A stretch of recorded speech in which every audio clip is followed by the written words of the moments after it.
Good day, folks. This is Greg Judy at Green Pastures Farm. This morning I'm down here laying out paddocks. Actually just rolled up a paddock for the bulls that we've got on this stockpile fescue farm. This is the lease farm we got in December, and hadn't been any animals on it since about the 1st of August, somewhere in the end of July, August. So it had pretty much all fall to grow and accumulate some awful good winter stockpile. So, you know, we don't just give them the whole farm. It's not a real smart thing to do, giving your animals the whole farm, especially when you have winter stockpile accumulated. You want to ration it out just like you'd roll out or feed a bale of hay. So what we've done here is, here's our perimeter fence.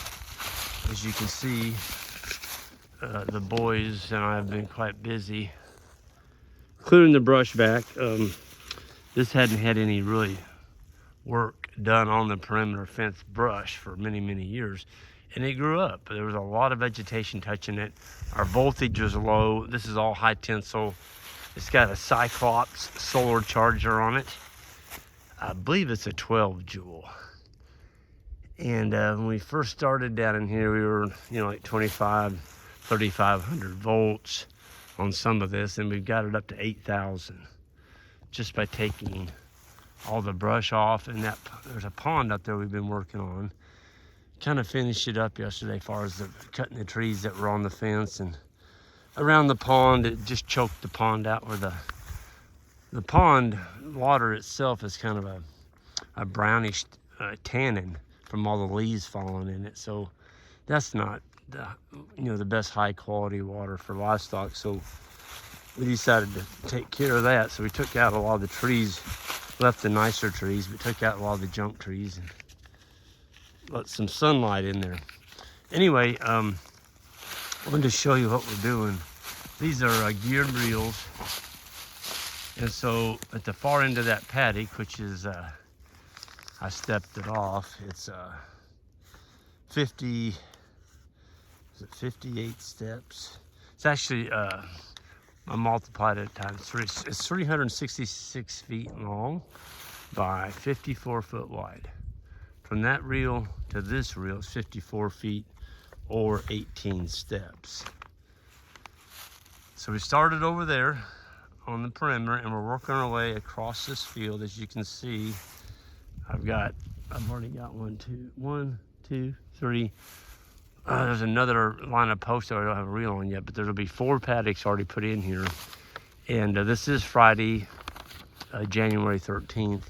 And so we'd like to just have our wires put in for the weekend. You just come out here and roll wire up, and you fed, and you're done. Make sure the water's good. But I wanted to tell you that I wanted to share with you all how we are calculating out that the bulls are getting enough to eat, and my thought process on this. And so I just used the grazing stick. That's what this is. You can get these through your NRCS office, and it's pretty nice, pretty good little stick. It's got a lot of good information on it. The one category we're going to be using this morning is stand condition and estimating dry matter on inch pounds. There's a dry matter in inch pounds per inch. And so if you look at tall fescue, some nitrogen on it, which just had good grazing on it, and the cattle did a lot on the on the nitrogen part of it. Why is that so blurry? There we go. Anyway, on the top side, there's fair condition, good, and excellent. Well, this is an excellent stand of stockpile. And so if you look at tall fescue there, go all the way over to the right, somewhere between 350 to 450 pounds per inch per acre. Okay, so I just took 400. I didn't use 450. I used the average, 400. Okay, so I got 400 pounds of fescue out here per acre inch. Well, I measured it a while ago with this stick. It does have a yardstick on it too. And I came up with 12 to 14 inches. I'm gonna use 12. A lot of it is laying on the ground, but the cows, or the bulls will still eat. They're still gonna eat it. It's got a lot of green in it. And so if you take 54 feet, that's how wide it is, times 366 feet, that's how long it is, each strip, that comes out to 19,764 square feet, okay? Well, an acre is 42,560. So by taking the 400 pounds of winter stockpile per acre inch, I'm only gonna take 5 inches of it. So if you take 400 times 5, that's 2,000 pounds of available forage in a grazing pass, but I'm only giving them 0.46 acres, because you got to take that, the 19,000 divided by the 42,560 gives you 0.46 acres, okay? Well, if you take that 0.46 acres times 2,000, it comes down to 920 pounds of forage that we're giving them per day. And our bull mob weighs 36,900 pounds. There's 41 bulls in there that weigh 900. And if you go with 2.5, I put 3 initially, but that would be for a, possibly a lactating cow or a bull that's breeding, would be a little higher than that. But these are just dry, they're not working. They're just out here eating. So I used 2.5% of their body weight. That came out to 922 pounds required, okay? Well, there's 920 available. So, I mean, we hit it. We hit it pretty darn close. And the reason I put down 5 inches, I told you there's 12 available, okay? I'm gonna leave 7 inches behind. Yep, you heard it. I'm gonna leave 7 inches of grass behind on the first pass. The reason I'm doing that is I can keep rotating the animals. They're getting a super high quality diet, and I can come back in 60 to 70 days after it's rained and snowed on it. And by that time, we're gonna have around 80 head in here, 80 bulls, because we're taking out the 2022, yearlings that are still in the bull mob. Those will come out March 1st. So we got about another 40, 45 days here before the rest of the bulls come in. So by doing that, I'm gonna take another 4 inches on the next pass around here, on our second pass, and that's gonna leave me with 3 inches residual for spring green up. So that's about right. I mean, if you leave a good residual, you catch some rain, it's gonna be held on the ground. If you take it all the way down to the ground and you get a rain, it's all gonna end up over in that creek. You're not gonna grow any grass. So you gotta leave a minimum of 3 inches residual out on your pastures. Sometimes we don't. I mean, the cows, they don't listen to me. They will overgraze an area, and then there'll be an area they might leave 4 inches. It's not cookie cutter stuff, okay? They're gonna overgraze and they're gonna undergraze sometimes, just the way it happens. But I'm telling you what, there is a ton of forage down here. And I just moved the bulls a minute ago. They're happy. One thing I want to point out was the ironweed down here. That's what all this stuff is. This was not clipped this summer. The previous landowner has sold it, and it didn't get mowed. It doesn't need to be mowed. I guess where I'm going with that is if you had came in here, let's just say at the end of July, and mowed this to get rid of these weeds, you'd have knocked down a whole bunch of that stockpile and set it back pretty hard. Folks, we had a drought. It started at the end of July. So if you came here and mowed this off and then you didn't get any rain on it, oh yeah, it looked pretty. It looked real pretty. No weeds, no nothing, and no forage. It looked like your yard. And in the cattle business, you don't want your pastures looking like your yard. If you do, you're going to be out of business pretty quick. So I was going to show you what the bulls are doing to these weeds. So this has not been grazed. I'm heading toward the four-wheeler where it has been grazed. And I'm going to show you the difference in the weeds. So all these giant, big, tall. Some of these weeds are as tall as I am. But they're ironweed. I don't see anything in here. There's a little bit of goldenrod in here. Not very much. It's mainly ironweed. Anyway, let's go over here and look. I'm telling you what, folks, this stuff is hard to walk through. Whew. I mean, it is tall. It's tall. Yeah. And it's still got green in it. Let's get a little closer and look.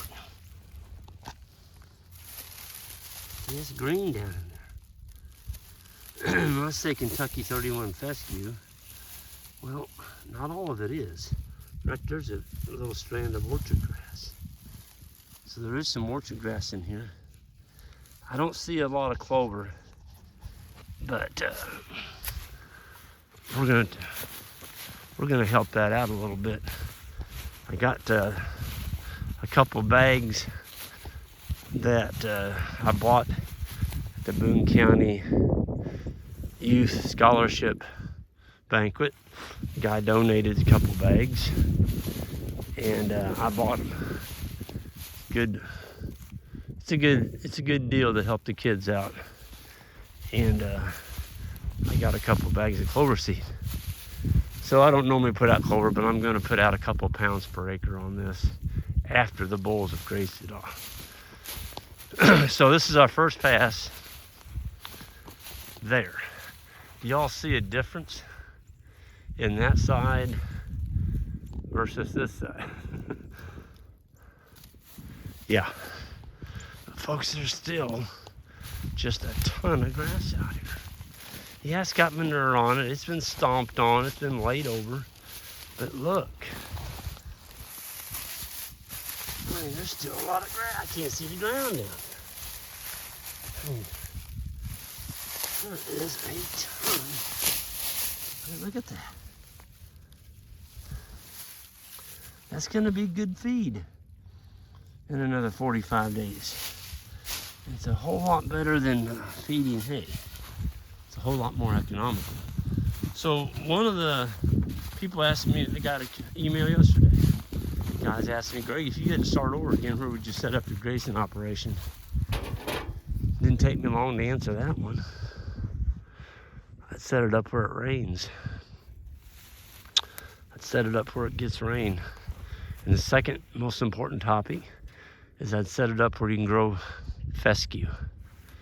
If you can't grow fescue, you're not going to do this in the wintertime. Folks, this is a perennial. I didn't plant it. It comes back every single year. It takes a beating in weather. It comes back. It actually kind of responds good to getting a good beating every now and then. It makes it better feed. It allows you to get more diversity into your sward by doing that. Let's go up here and see if the bulls, what the bulls are doing with this fescue. I just gave them that strip that we just calculated out, and they got about 920 pounds of feed up here. And what I did is I just ran a back fence right here, keeping them off this bottom to increase the stocking density up here so I can get better manure distribution. You can tell the grass up here is not as thick as it is down there in the bottom. So they're gonna take it down a little shorter because there's just not as much feed.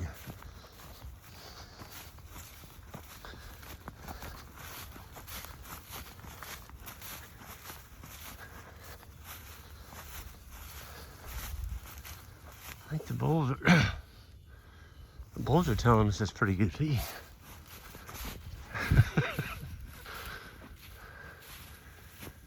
Yep. So this was grown around the 1st of August. That's when it started growing. Nothing was grazing on it. And it grew until, I believe it was December 10th.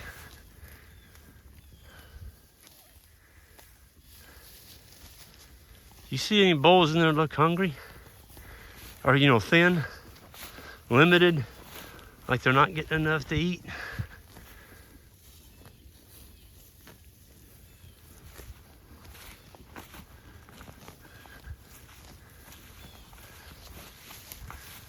Yeah, they like their Kentucky 31 fescue.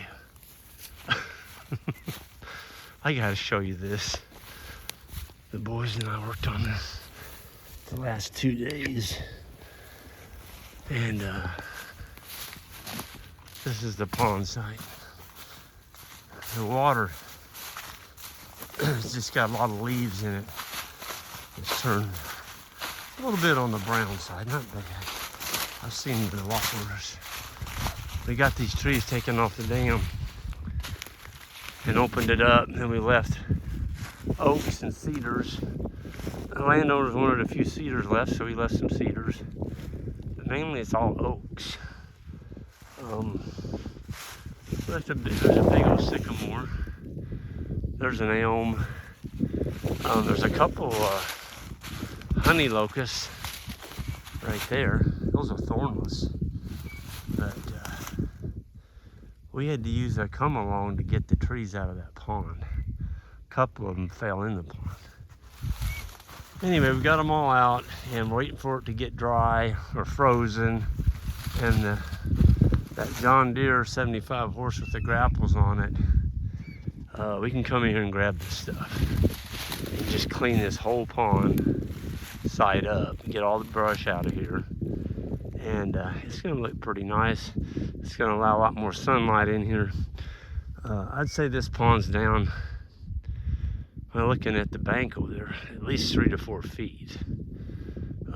The trees are sucking, especially there's some water birch in there that are just water-loving trees. But here's the spill tree, the earth spillway. So it comes up to there, and when the pond gets full, it goes out over here. But there's a lot of oaks left in here. I mean, some nice ones, but they're thinned now where they can actually grow. Before, over on that side over there, they were like 2 to 3 feet apart. They're never gonna grow up and do anything. They're just gonna be spindly trees. So, yeah, it's a project. Somebody said that it looks like a lot of work for not a lot of return. It's like, folks, work doesn't hurt anybody. Physical work is good for you. It's good for your body. It's good for your soul. When you get done at the end of the day, you can sit back and look at what you did, and it's rewarding. I highly recommend it.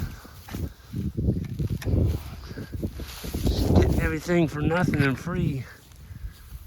Nothing fancy about that, or rewarding about that for me. Anyway, it's a beautiful morning here in January. The bulls are happy, I'm happy, and we're gonna get out of here. Everyone have a good one. And anybody that is interested in a bull, they are starting to be reserved. The way we do that is you just send in a deposit, and June 1st, you come pick out a bull.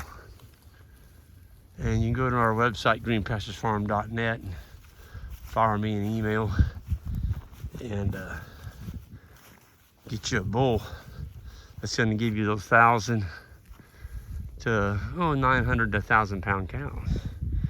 Most people have got those bigger cows and it's not working very well.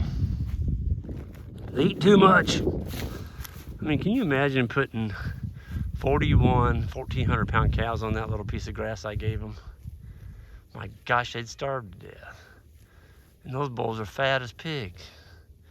Oh, and y'all notice they're not tearing up the ground? 1,600 pound cows, it's going to look like a feedlot in here. They absolutely destroy your sod in the wintertime. That's why people have sacrifice lots. Oh, it's raining. Yeah, you better get them off your pasture because they're going to tear it up. These are like having a pack of deer out here. They don't tear up our land. That's important. It's very important. Anyway, I'm going to get out of here. Everyone have a good one, and hit that subscribe button on the way out, and we'll see you down the road.